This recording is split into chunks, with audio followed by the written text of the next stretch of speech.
What's up, guys? Welcome to the Battlin Bucs Show for the final time this season. I'm Mason Zapesky. Today's episode is going to be real brief, I promise. We're just really quickly going to recap the Pirates' last 6 games of the year against the Brewers and the Yankees. Talk some Rowdy Tellez and Isaiah Kiner-Falefa. Then we'll get into my playoff predictions. So instead of previewing what's ahead for the Pirates, we'll talk a little bit about it and we'll just go back and take a look at the season real quick, and I'll just briefly recap that. Then we'll go do my playoff predictions. Then I will just do my probabilities, and then we'll call it a video. I'm not going to talk a whole lot about the off season today. That will be for a video later this week or possibly even later this month. Depends on the schedule, but I think we got my schedule, but I think we got to be better next year for sure. So let's get into it real quick.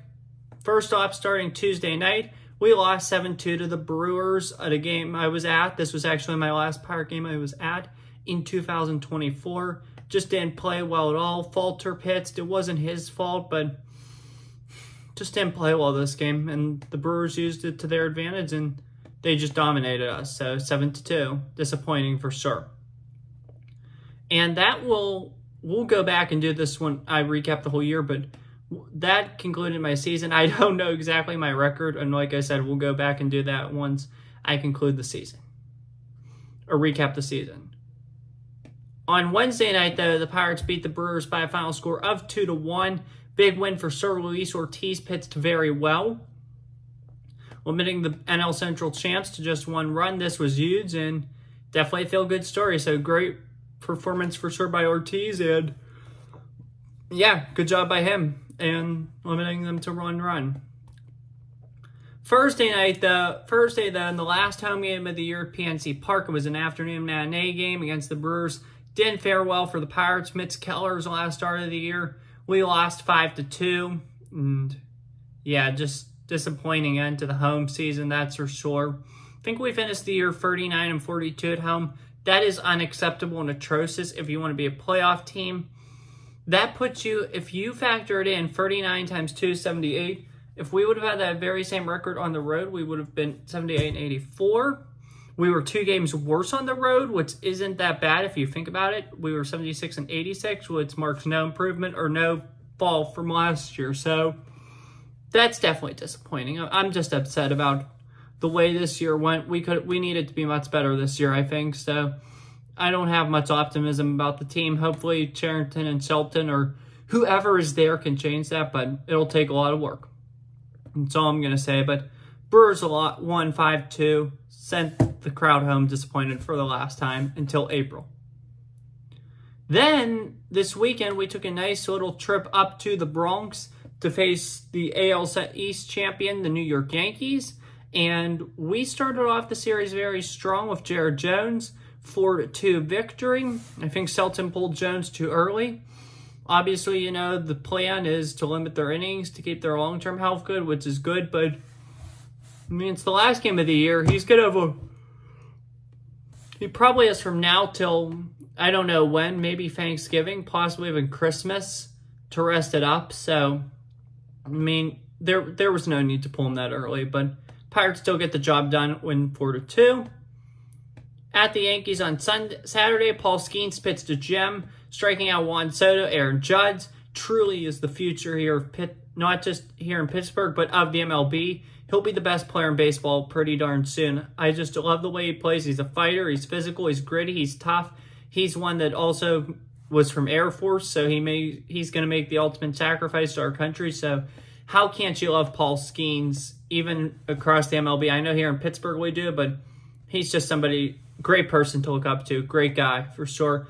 And what makes him even better is the fact that he allowed us to beat the Yankees. So got a series win in New York to end the year. That's definitely a good thing. So, yeah, I'm glad to see that. Yesterday, though, in a rain-delayed game, the Pirates lost to the Yankees 6-4. Pirates and Yankees, they were tied going into the 8th.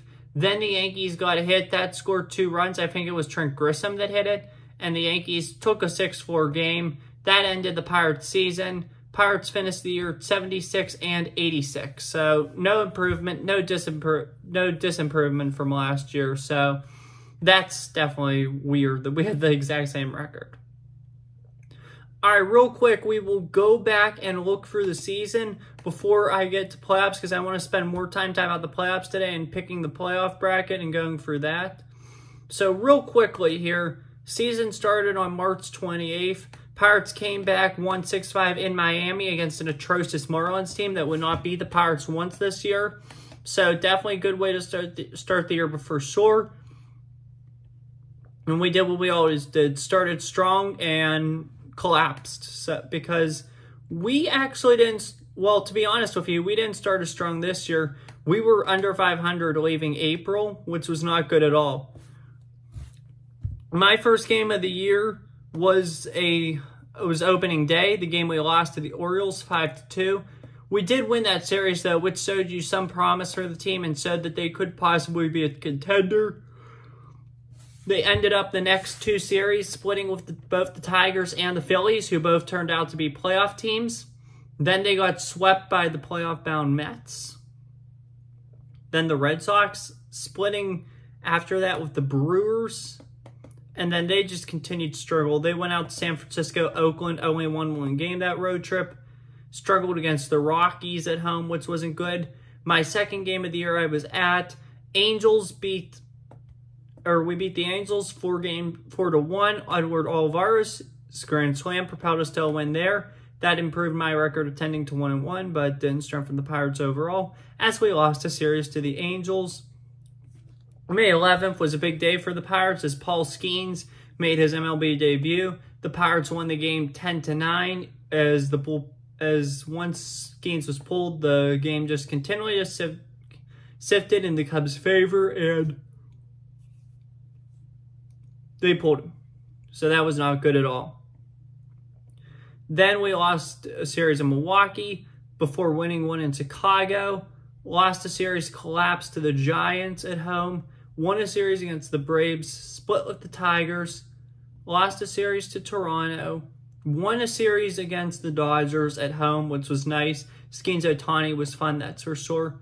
Won another series at home against the Twins. So, I was just calculating something there, I'm sorry. Lost a series in St. Louis against the Cardinals. Won one in Colorado against the Rockies. Won one at home against the Reds. Lost a series at home against the Rays. Won a series in Cincinnati against the Reds. Lost a series in Atlanta against the Braves. That June was not very good. And then July, things start to turn up a little bit here. Pirates lost a series to the Cardinals, but stayed in it. Split a series with the Mets, which was huge. Won a series against the Brewers. And then swept the White Sox, who are the worst baseball team in the modern era. That put them at 500 heading into the All-Star break. Now, after the All-Star break, things get really good. We win a series at home against the Phillies, giving people hope. It's July. The Pirates are competitive. That's glad to see. Follow that up by winning a series at home against the Cardinals. We're right in the playoff mix, headed to Arizona for a crucial road trip, Arizona and Houston. Lost a series in Arizona against the Diamondbacks, which has been a tough place for the Pirates to play. So, yeah. Albeit, we did come back and win a series in Houston against the Astros, which was clutch. And we were buyers at the trade deadline, acquiring Brian De La Cruz and Isaiah Kiner-Falefa, which I'll get to in a little bit here. So, well, not so much De La Cruz, but IKF and Tellez. I'll get to it. I'm sorry, I forgot about it. I'll get to it as soon as I'm done with this. Then things really began to implode during the homestand to begin August, right after the deadline. Diamondbacks came to Pittsburgh, won 2 out of 3 games, including a game where we gave up 5 first-inning runs to Arizona. Pirates did come back, but the Diamondbacks came back on their own, winning that game 9-8. That was another one I was at.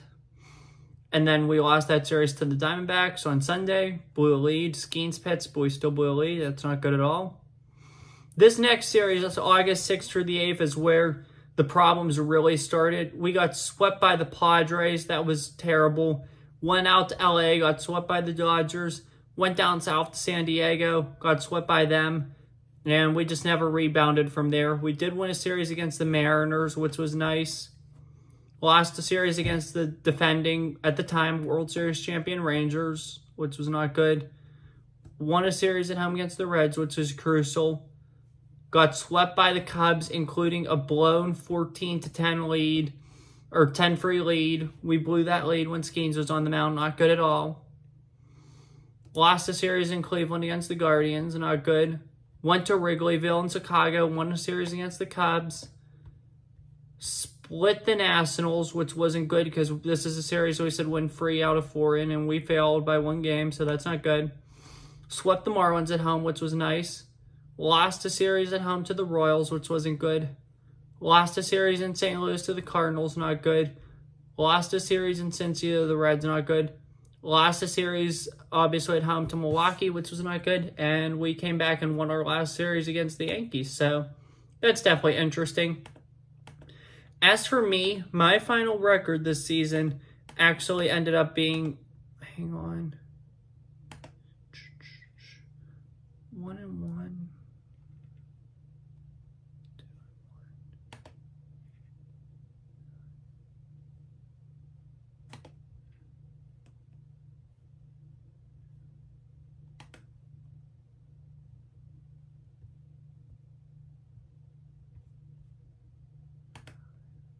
So I'm doing some work. 5-8. That's not very good at all for me. So that's not a good record. So not good at all. 5-8 in games I was at. So not good.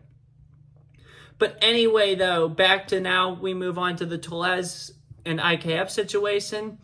As you all know, on Tuesday, the Pirates cut designated Rowdy Tellez for assignment the day he was due a bonus, and I did not like that move at all. It just shows you that they don't care about the players. They just care about saving every little bit of money possible. I mean, this guy's a fan favorite, and you pretty much knew the bonus had come up, albeit Charrington and Selton deny the fact that there were bonuses. The bonuses were not involved there. That's what they say. I don't believe that at all. So you go off of your own what you believe, but I feel like it's wrong what they did to Les.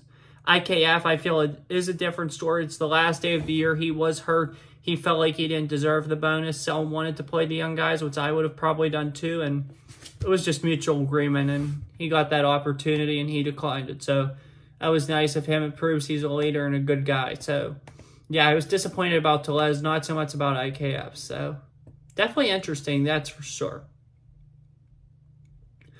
Alrighty, now let's look at terms of the playoff picture. Back to the Pirates real quick. I'm not going to say let's badmouth the team much. I mean, look, we all know what the issues are and how to solve them. It's just a matter of whether or not Mr. Nutting is willing to do that. So, I mean, I'm not going to go a whole lot into detail. I'm just going to tell you what I would do. So, yeah, that's all I'm going to say right now. All right, let's move past the Pirates now at this point. Let's move on to the MLB in general. I felt I did a good job there recapping the Pirates. I mean, 76 and 86. Not good at all. I was not happy about it. So we spent our time talking about the Pirates. Let's move on to the MLB as a whole. I will try to have an off-season plan video out as soon as I said in terms of the Pirates. But, yeah, move past them for now. Let's talk about the MLB playoffs now.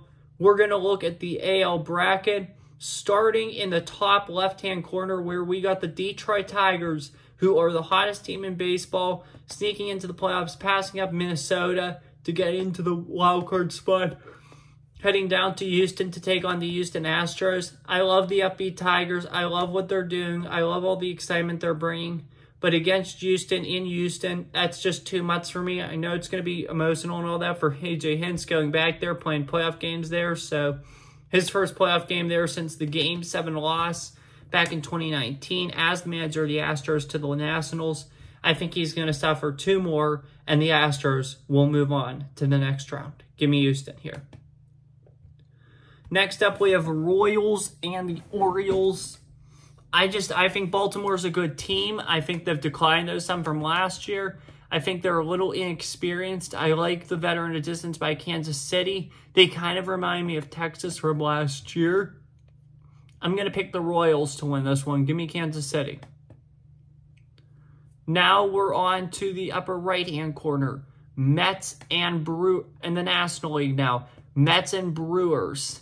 I think Milwaukee is just, they coasted the division. There was no real competition in the NL Central, and the Milwaukee just got it handed to them. I think the Mets are a really tough team. They're at the same level as the Brewers. They're not used to playing a team like the Mets, and I think the Mets are going to teach them the hard way. Give me the Mets in this one. Braves and Padres now.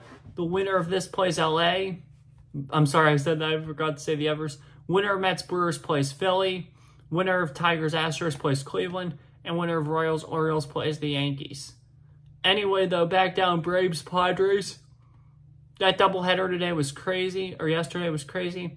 I still think the Padres, though, are the better team. The Braves are just depleted without Acuna, Strider, and possibly now Chris Sale, who's been their best pitcher.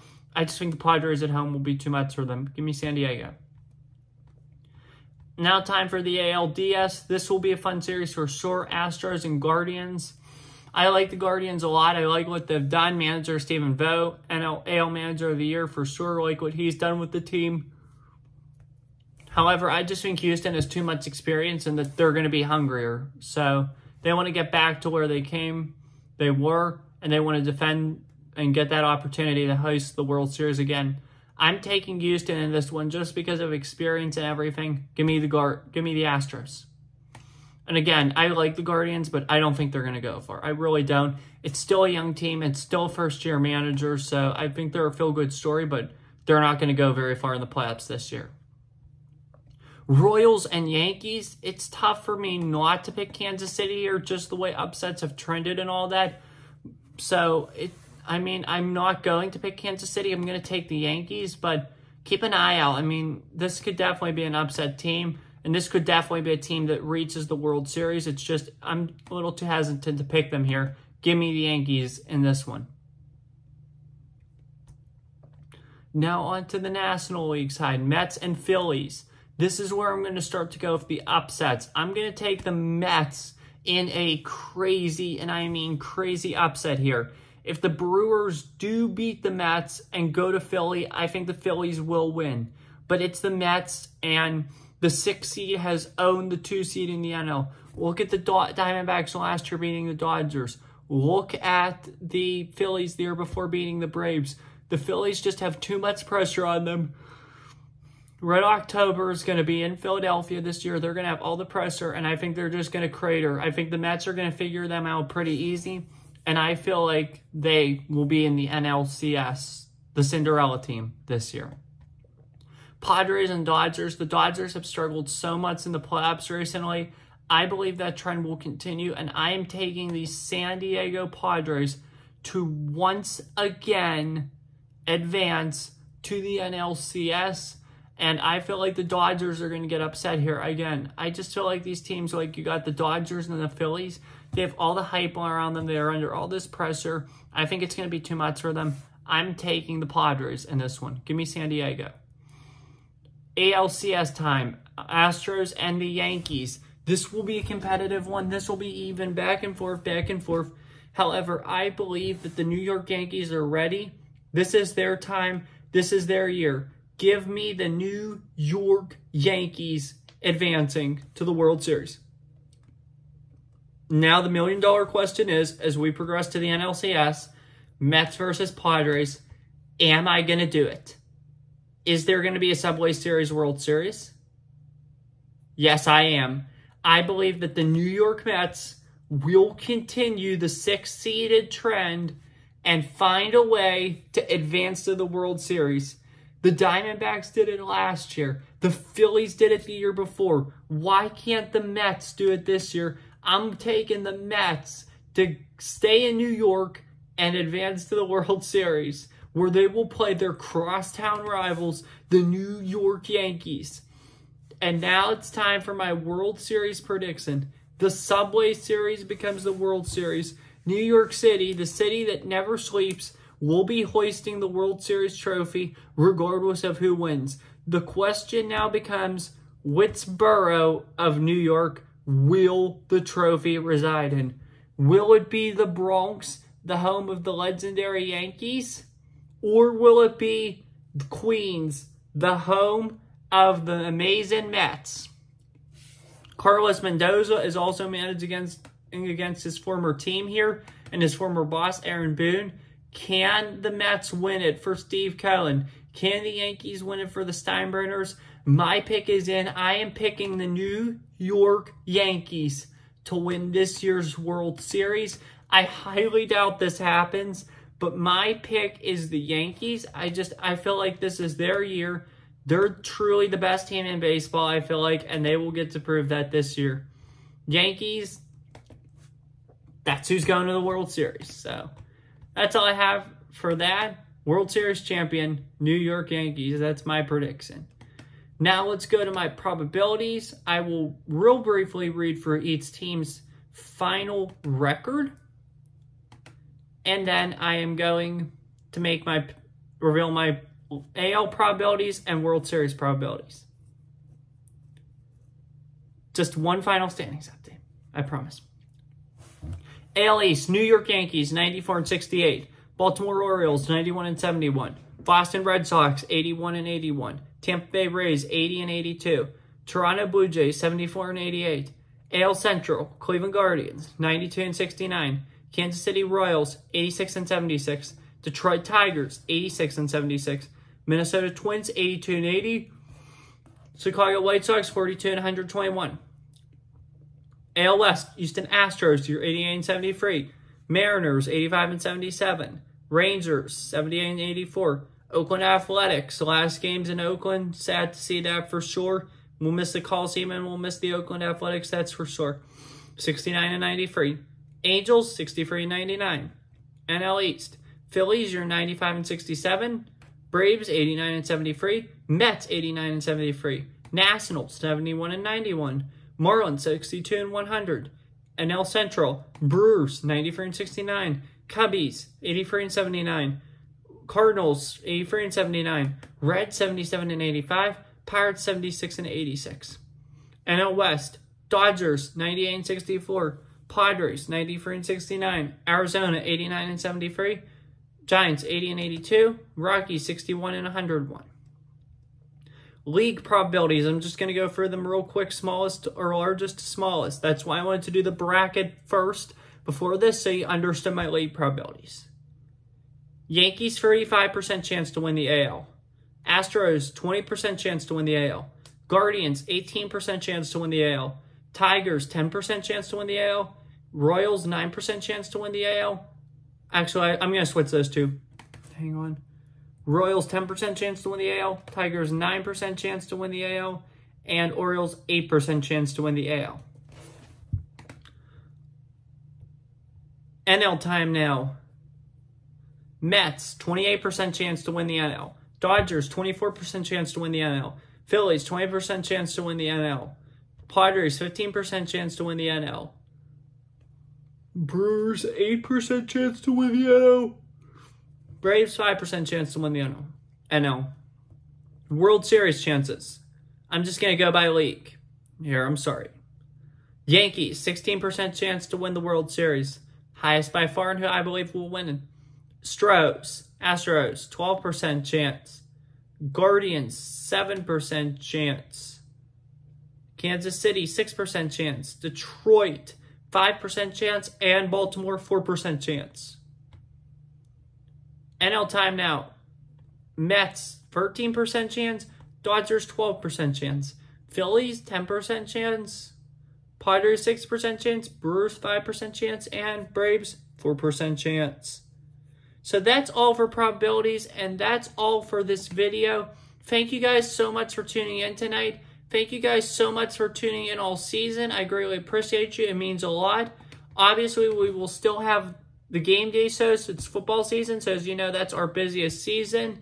Plus, we will have, like I said, we'll have high school still, Steelers, Pitt, all that for you. And then coming pretty soon will be the Boys of Winter series with the Penguins will return. We'll have Pitt basketball for you pretty soon. Definitely going to be a fun winter, that's for sure. We won't be doing a whole lot, if any, MLB stuff. So, yeah, let the MLB enjoy the offseason. Happy offseason, baseball fans. Happy offseason, Battlin Bucs fans. Hope you enjoy it. Have a good winter. I will see you guys in March. If you only watch for baseball, I'll see you in March. Thanks for everything. See you next year. Happy off season. Have a good one. Take care. Stay safe. And as always, peace. See you in 2025.